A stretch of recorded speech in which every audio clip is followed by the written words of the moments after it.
قال محمد بن عثيمين يمدح الملك عبد العزيز: العز والمجد في الهندية القضب، لا في الرسائل والتنميق للخطب. تقضي المواضي فيمضي حكمها أمما، إن خالج الشك رأي الحاذق الأرب.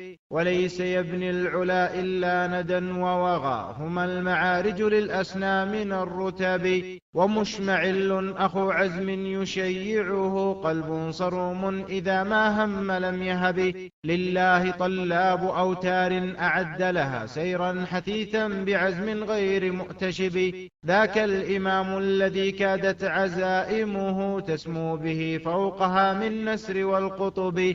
عبد العزيز الذي ذلت لسطوته شوس الجبابر من عجم ومن عرب. ليث الليوث أخو الهيجاء مسعرها، السيد المنجب بن السادة النجب. قوم هم زينة الدنيا وبهجتها، وهم لها عمد ممدودة الطنب. لكن شموس ملوك الأرض قاطبة، عبد العزيز بلا مين ولا كذب. قاد المقانب يكسو الجو عثيرها، سماء مرتكم من نقع مرتكب. حتى إذا وردت ماء الصرات وقد صارت لواحق أقراب من السغب، قال النزال لنا في الحرب شنشنة، نمشي إليها ولو جثيا على الركب. فسار من نفسه في جحفل حرد، وسار من جيشه في عسكر اللجب. حتى تسور حيطانا وأبنية، لولا القضاء لما أدركن بالسبب. لكنها عزمة من فاتك بطل، حمى بها حوزة الإسلام والحسب. فبيت القوم صرعى خمر نومهم، وآخرين سكارى بابنة العنب. في ليلة شاب قبل الصبح مفرقها، لو كان تعقل لم تملك من الرعب. ألقحتها في هزيع الليل فامتخضت قبل الصباح، فألقت بيضة الحقب. كانوا يعدونها نحسا مذممة، والله قدرها فراجة الكرب. صب الإله عليهم سوط منتقم من كف محتسب لله مرتقب. في أول الليل في لهو وفي لعب، وآخر الليل في ويل وفي حرب. الله أكبر، هذا الفتح قد فتحت به من الله أبواب بلا حجب. فتح تؤرج هذا الكون نفحته، ويلبس الأرض زي المارح الطرب. فتح به أضحت الأحساء طاهرة من رجسها، وهي فيما مر كالجنب. شكرا بني هجر للمقرني، فقد من قبله كنتم في هوة العطب.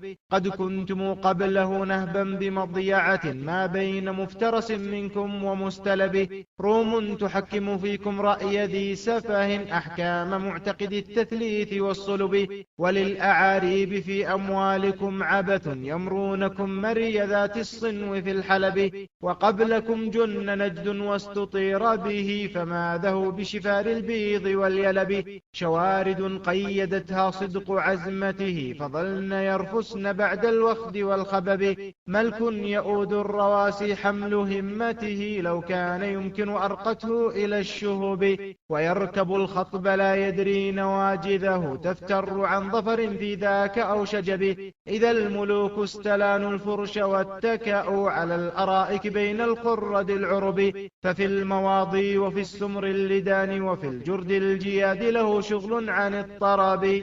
يا أيها الملك الميمون طائره، اسمع هديت مقال الناصح الحدب. اجعل مشيرك في أمر تحاوله، مهذب الرأي ذا علم وذا أدب. وقدم الشرع ثم السيف، إنهما قوام ذا الخلق في بدء وفي عقب. هما الدواء لأقوام إذا صعرت خدودهم، واستحقوا صولة الغضب. واستعمل العفو عمن لا نصير له إلا الإله، فذاك العز فاحتسب. واعقد مع الله عزما للجهاد، فقد أوتيت نصرا عزيزا فاستقم وثب. وأكرم العلماء العاملين، وكن بهم رحيما تجده خير منقلب. واحذر أناسا أصاروا العلم مدرجة، لما يرجون من جاه ومن نشب.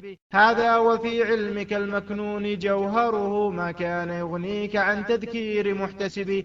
وخذ شوارد أبيات مثقفة كأنها درر فصلن بالذهب، زهت بمدحك حتى قال سامعها الله أكبر كل الحسن في العرب. ثم الصلاة وتسليم الإله على من خصه الله بالأسنى من الكتب، المصطفى من أروم طاب عنصرها، محمد الطاهر بن الطاهر النسب، والآل والصحب ما ناحت مطوقة، وما حدا الرعد بالهام من السحب.